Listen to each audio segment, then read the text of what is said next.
वासुदेव परा वेदा वासुदेव परा मखा और वासुदेव परा योगा वासुदेव परा क्रिया वासुदेव परम ज्ञानम वासुदेव परम तपः वासुदेव परो धर्म वासुदेव परो परागति।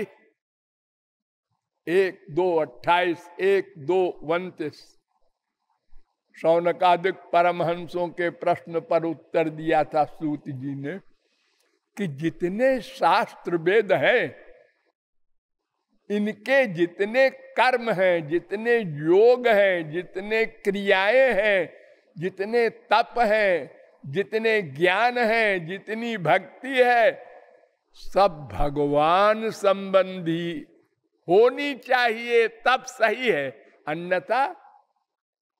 अन्यथा जो 2 लक्ष्य है मैं का, माया निवृत्ति यानी दुख निवृत्ति सदा को, और आनंद प्राप्ति यानी भगवत प्राप्ति सदा को, ये हल नहीं होगा। सर्वे वेदा यत् पद्मामनन्ति कठोपनिषद 1:2:15 सारी वेद की ऋचाएं भगवान की ओर ले जाने का इशारा कर रही हैं। उधर जाओ, भगवान के अतिरिक्त तो क्या बचा? माया। वह आनंद जीव का नहीं है, ये तो शरीर के लिए माया का जगत बनाया गया है, आत्मा के लिए नहीं।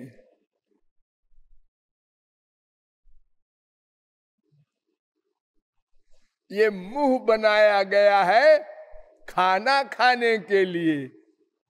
अजी कान में भी तो छेद है। अरे नहीं नहीं, वो सुनने के लिए है। अंड बंड न कर देना खाली छेद होने से। कान सुनने के लिए है। ये नासिका है, इसमें आटा दाल चावल न डालने की चेष्टा करना। ये सूंघने के लिए है। तो शरीर के लिए संसार, मैं के लिए भगवान का आनंद। बार बार मैंने आपको सैकड़ों प्रमाणों के द्वारा बताया है कि अगर भक्ति रहित कर्म होगा और विधिवत होगा, एक एक शब्द पर ध्यान दो, अगर भक्ति रहित वेद शास्त्र के कर्म का पालन करोगे प्लस विधिवत करोगे तो कुछ दिन का नश्वर लिमिटेड माइक सुख मिलेगा। ऐसे ही अगर भक्ति रहित ज्ञान होगा तो आशा मत करना कि दुख चले जाएंगे, आनंद मिल जाएगा। हाँ, श्रेयश्रुतिं भक्ति मुदस्यते विभो क्लिश्यन्ति ये केवल बोध लब्धये तेषामसौ क्लेशल एव शिष्यते नान्यद्यथा स्थूल तुषावघाति नाम। अगर भक्ति रहित ज्ञान से तुम माया निवृत्ति और भगवत प्राप्ति करना चाहते हो, हाँ चाहते हैं हम तो तुम ऐसे ही मूर्ख हो। है क्या कहा? मूर्ख। हाँ, जैसे कोई धान को कूट कर चावल निकाल ले, हाँ, और उसका ऊपर का छिलका फेंक दे बाहर, जब इसमें चावल नहीं है।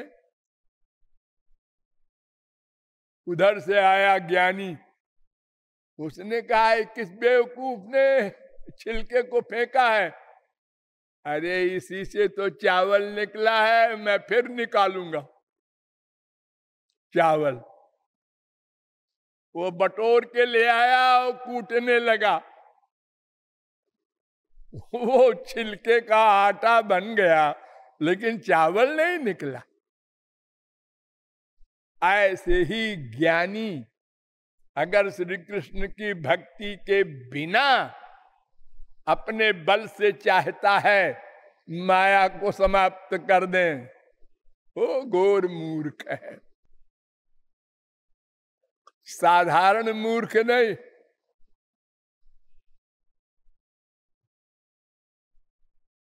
इसीलिए वासुदेव परम ज्ञानम कहा गया। तो ज्ञान से भी कुछ नहीं होगा, केवल निर्बल बनकर भगवान को अपना बल मानकर वो मिलेगा, साधन से नहीं मिलेगा। साधनहीन बन जाओ, दीन बन जाओ। जैसे भिखारी होता है, वो भूल जाता है मैं कौन हूं क्या हूं, भूख लगी है, अरे बाबा 3 दिन का भूखा हूं।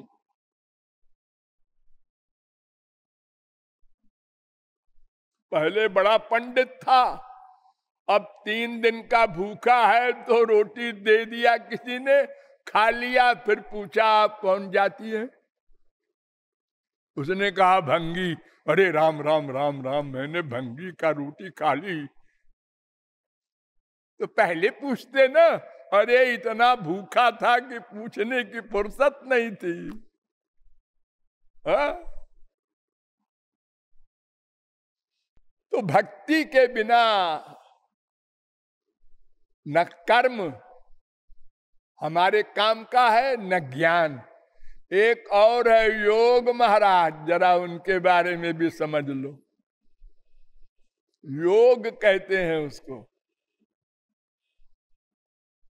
भगवान ने कहा मैं बताऊं योग किसे कहते हैं? अरे तुम लोग क्या जानोगे, बताओ। एतावान योग आदिष्टो मच्छिष्यैः सनकादि भी। सबसे बड़े योगी कौन विश्व में हुआ? सनकादिक परमहंस। सदा बाल रूप में और अनंत कोटि ब्रह्मांड में घूम रहे हैं, आकाश मार्ग से। एक सेकंड में अमुक ब्रह्मांड में चले गए, वहां चले गए, वहां चले गए। न खाना न पीना, न कोई शरीर की क्रिया।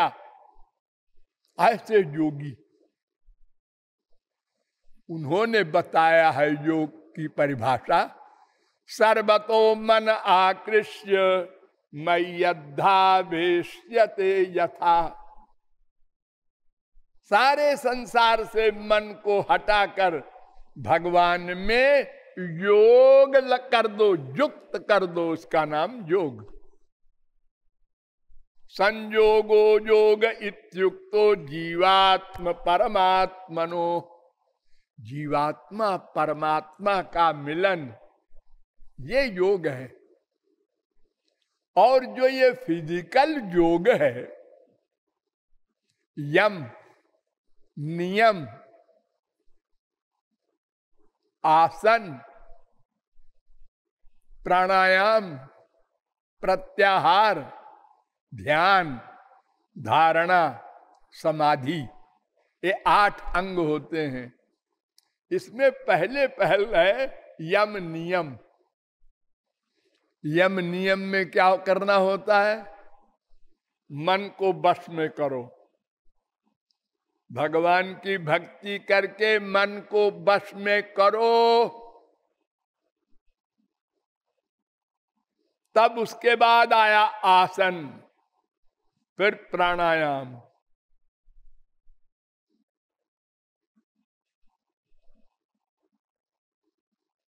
शौच नियम में सबसे पहले है शौच, संतोष, तपः, स्वाध्याय, ईश्वर प्रणधानानि। 5 है नियम। आसन और प्राणायाम के पहले 5 में पहला है शौच। शौच माने शौचम द्विविधम, बाह्यम आंतरंच। शांडिल्योपनिषद। 2 प्रकार का शौच होता है, एक शरीर का, एक मन का। तो मन को पहले शुद्ध करो, इसके बाद कदम बढ़ाओ। डायरेक्ट प्राणायाम करने लगे कुछ नहीं मिलेगा। अरे उद्धव शरीर के ज्ञानी योगी वो कहते हैं भगवान से, ध्यान दो, सुदुश्चरा मिमा मन्ने योग चर्या मनात्मना। 11:29:1। महाराज योग मार्ग तो हमारे बस का नहीं है। ये लो, उद्धव के बस का नहीं है। क्यों? अनात्मन, जिसका मन पूर्ण बस में हो जाए इस रास्ते में। हमारे लिए तो महाराज कोई सस्ता बताइए। अथात आनंद दुघम पदाम्बुजम हंसा श्रयेरन्नरबिंदलोचन सुखम नु विश्वेश्वर योग कर्म भिस्त्वन्माययामि विहता न मानिना। 11:29:3। बड़े बड़े योगी लोग प्राचीन सतकाल में, सतयुग वगैरह में जब हार गए योग मार्ग से, तो उन्होंने कहा, अरे भाई हम कहाँ गलत रास्ते में चले गए थे, और फिर भी नहीं पहुंचे। बार बार गिरे, माया ने गिरा दिया। त्वन्माययामि विहता। और जो सीधा सीधा मार्ग था भक्ति का, जिसमें भगवान साथ साथ संभालने वाले चल रहे थे, उसको नहीं अपनाया हम लोगों ने, तो फिर वो भक्ति मार्ग में आ गए। तो तपस्विनो दान परा यशस्विनो मनस्विनो मंत्र विदस्सु मंगला खेमं न बिंदन्ति विनाय दर्पणम तस्मै सुभद्रा श्रवसे नमो नमः। 2:4:17 भागवत। ज्ञानी, कर्मी, योगी तीनों, और चौथे और ले लो तपस्वी भी, विश्वामित्र वगैरह, एक कोई भी इन मार्गों से होकर माया को नहीं जीत सके, तो सब लौट के आए भक्ति मार्ग में। पुरेह भूमन बहवोपि योगिनः त्वदर्पितेहा खिल कर्म लब्धया विबुद्ध भक्त्यैव कथोपनीतया प्रपेदिरेञ्जोच्युतते गतिम पराम। 10:14:5। प्राचीन काल में पूरा बड़े बड़े योगी लोग हजारों जन्मों तक योग मार्ग में चलने के बाद जब लक्ष्य नहीं प्राप्त कर सके, तो भक्ति की शरण ली।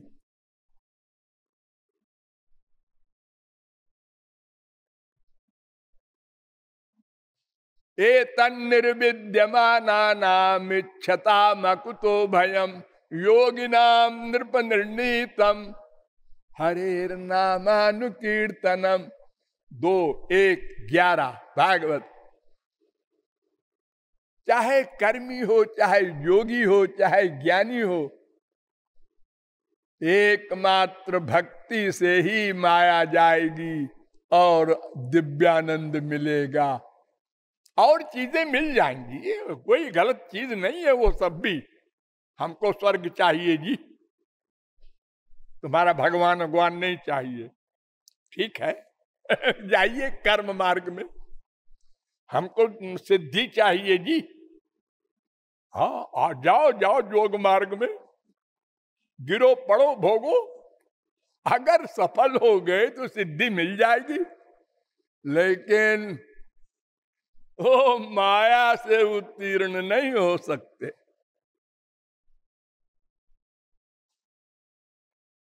तेईस सिद्धियां होती हैं, तो 8 तो होती हैं निर्गुण, वो तो महापुरुष हो भगवान के पास, वो और लोगों को नहीं मिलती। और सात्विक सिद्धि 10 होती है, और 5 सिद्धि होती है योगियों की।